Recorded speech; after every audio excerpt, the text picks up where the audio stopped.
Dando continuidade à nossa aula sobre o batismo no Espírito Santo, começaremos agora a parte 2. Na parte 2, vamos entrar especificamente, tá, nas características desse batismo no Espírito Santo, principalmente no tocante no que o Velho Testamento nos revela.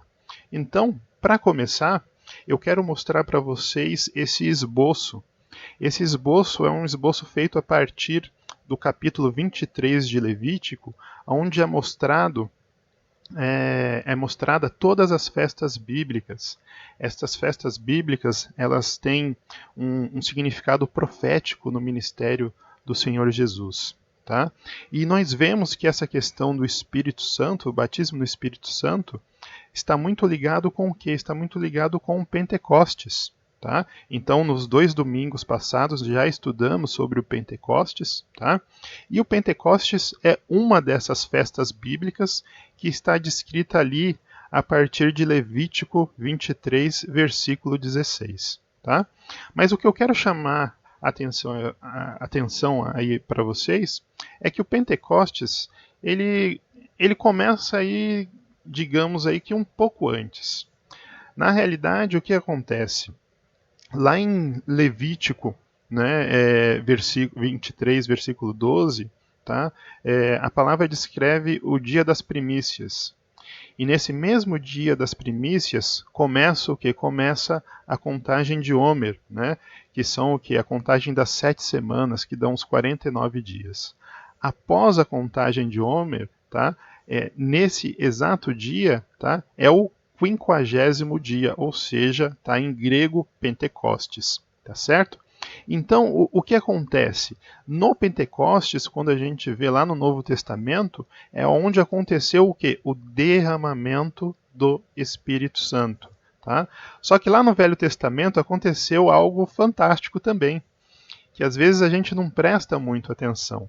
O que aconteceu paralelamente ao Pentecostes, né, lá no Antigo Testamento? Na realidade, o Pentecostes nem estava instituído ainda, mas o que aconteceu 50 dias depois que o povo saiu do Egito? Tá? Isso a gente pode ver o que? A gente pode ler lá em Êxodo 12, a gente lê que lá em Êxodo 12 foi a instituição da Páscoa, no 14º dia, tá, do primeiro mês, e a gente vê o que? Que o povo saiu, né, do Egito e foi o que? Foi para o deserto. Tá? Aí, por coincidência, irmãos, tá, o povo, né, ele acampa, né, em frente ao Monte Sinai, tá? Exatamente no terceiro mês, no primeiro dia do terceiro mês, tá? E no primeiro dia do terceiro mês e no terceiro dia do terceiro mês, tá? Moisés ele sobe ao monte, tá? E quando Moisés sobe sobe ao monte, acontece algo maravilhoso. Por quê? Porque Deus desce no monte, tá? E aí acontecem coisas maravilhosas. E isso tudo acontece o quê? Acontece ali no finalzinho da contagem de Homer e, tá, no 50º quê? E no 50º dia, tá? Aonde lá em Levítico seria o que? Seria instituído o Pentecostes. Então, só a título que de conhecimento, até o dia de hoje, né, todas as comunidades, todas as comunidades judaicas, tá, espalhadas aí pelo mundo, comemoram o que? A entrega da Torá no Monte Sinai, tá, juntamente com o que? Juntamente com o Pentecostes. Tá? Então, veja, foi um fato histórico único na vida da nação, da nação israelita. E esse fato ele não ele não se repetirá mais, né? Não haverá um outro Monte Sinai. No entanto, o Monte Sinai é sombra, tá, do que vai acontecer lá no Novo Testamento. Então vamos ver basicamente o que aconteceu no Monte Sinai.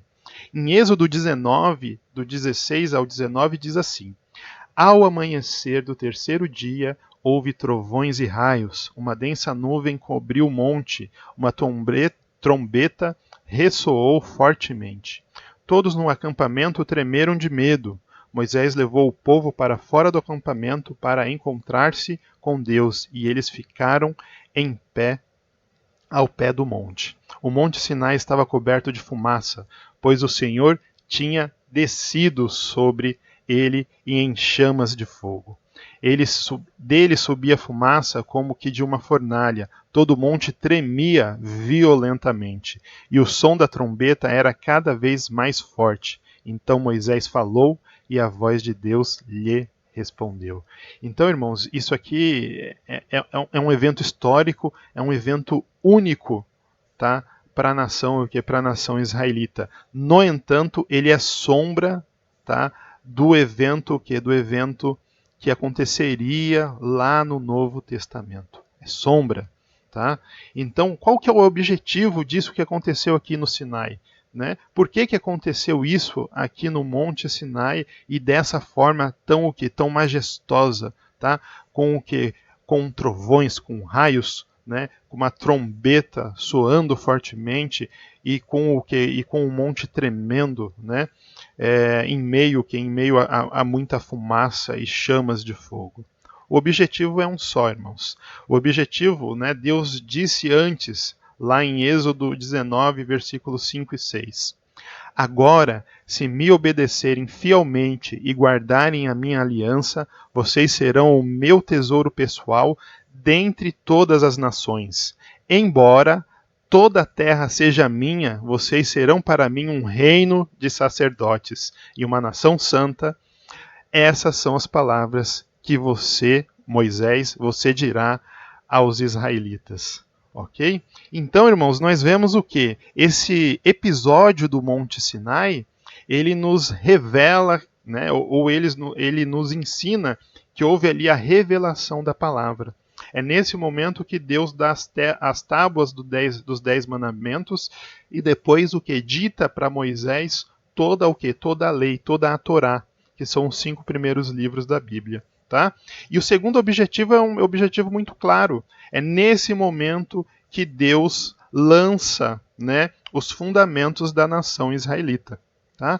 Apesar de termos o que? Gerações passadas, né, os patriarcas Abraão, Isaque, Jacó e as tribos, né, de Israel, né, e os filhos de Israel, é nesse momento que Deus lança, né, os fundamentos da nação israelita. E esses fundamentos, eles são fundamentos muito claros, tá? Uma nação o que? Santa, um reino de sacerdotes, ou seja, é uma comunidade separada para cumprir a vontade de Deus entre todas o que? Entre todas as nações. OK? E aí, irmãos, a analogia com o Novo Testamento, ela é imediata. Tá? Por quê? Porque esses eventos é sombra do evento que viria de vir. Tá? Essa aliança de Deus com a nação israelita, ela foi o quê? Ela foi quebrada. Tá? O povo não respeitou o quê? Não obedeceu fielmente à aliança. Tá? E aí, ao longo de todo o que? Velho Testamento, Deus vai falando, né? Ao coração dos israelitas de diversas formas que diz o seguinte: lá na frente eu vou mudar tudo isso que está acontecendo, de eu ter feito uma aliança com vocês e vocês vocês terem quebrado essa aliança comigo. Tá? A primeira declaração a respeito disso a gente encontra em Deuteronômio 30, tá? Que do 1 ao 6 diz o seguinte: quando todas essas bênçãos e maldições que coloquei diante de vocês lhes sobrevierem, e elas os atingirem onde quer que o Senhor, o seu Deus, os dispersar entre as nações, e quando vocês e os seus filhos voltarem para o Senhor, para o seu Deus, e lhe obedecerem de todo o coração e de toda a alma, de acordo com tudo o que hoje lhes ordeno, então o Senhor, o seu Deus, lhes trará restauração e terá compaixão de vocês e os reunirá novamente de todas as nações para onde os tiver espalhado. Mesmo que tenham sido levados para a terra mais distante debaixo do céu, de lá o Senhor, o seu Deus, os reunirá e os trará de volta. Ele os trará para a terra dos seus antepassados e vocês tomarão posse dela. Ela fará com que vocês sejam mais prósperos e mais numerosos do que os seus antepassados. O Senhor, o seu Deus, agora presta atenção, dará um coração fiel a vocês e aos seus descendentes, para que o amem de todo o coração e de toda a alma e vivam. Ok? Aí eu faço a pergunta: dar um coração fiel? O que essa palavra quer dizer? Então, o que acontece, irmãos? Lá no Monte Sinai, o que Deus falou para o povo: obedeçam fielmente, tá? E o povo logo se desviou, fazendo o bezerro de ouro, tá? E depois na caminhada aí de todo o que, de todo Israel, que a gente já conhece aí pelas escrituras, o povo foi o que se distanciando do Senhor, quebrou a aliança feita ali no Monte Sinai. Aí Deus, ele faz o que? Ele faz aqui uma promessa. Tá? Já que vocês quebraram a aliança, eu não vou desistir de vocês, tá? Eu vou dar um novo coração para vocês. Aí eu fico me perguntando como Deus pode dar um novo coração para qualquer um que seja, tá? Será que ele vai abrir o peito, tirar aquele coração e colocar um novo? Então, ao longo do Velho Testamento, isso vai sendo esclarecido para a gente, irmãos. Jeremias 31 fala o seguinte: estão chegando dias, declara o Senhor, quando farei uma nova aliança com a comunidade de Israel e com a comunidade de Judá. Não será como a aliança que fiz com seus antepassados, quando os tomei pela mão para tirá-los do Egito, porque quebraram a minha aliança, apesar de eu ser o Senhor deles, diz o Senhor. Esta é a aliança que farei com a comunidade de Israel depois daqueles dias, declara o Senhor. Porei a minha lei no íntimo deles e a escreverei nos seus corações. Serei Deus deles e eles serão o meu povo. Ninguém mais ensinará o seu próximo, nem o seu irmão, dizendo: conheça o Senhor.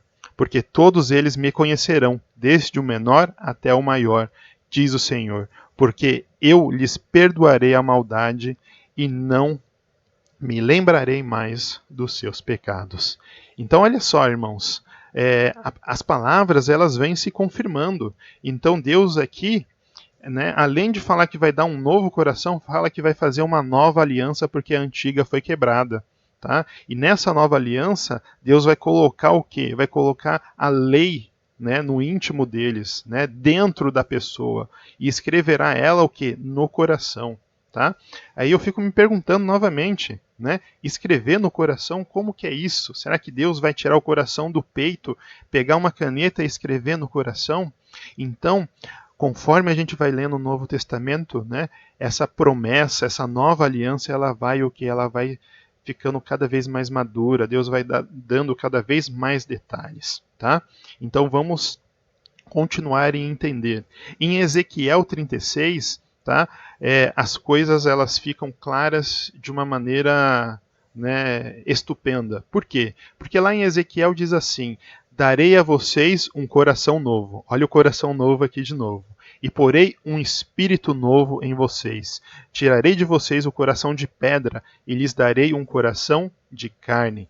Porei o meu espírito em vocês e os levarei a agirem segundo os meus decretos e a obedecerem fielmente às minhas leis. Vocês habitarão na terra que dei aos seus antepassados. Vocês serão o meu povo e eu serei o seu Deus. Então aqui já ficou claro, irmãos. Aqui já ficou claro que Deus vai dar um novo coração. Deus vai escrever as suas leis a partir do quê? A partir do Espírito.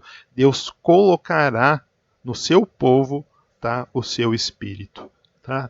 E aí Joel ele termina o quê? Ele termina de clarificar, tá, essa questão do quê? Do derramamento do Espírito, tá?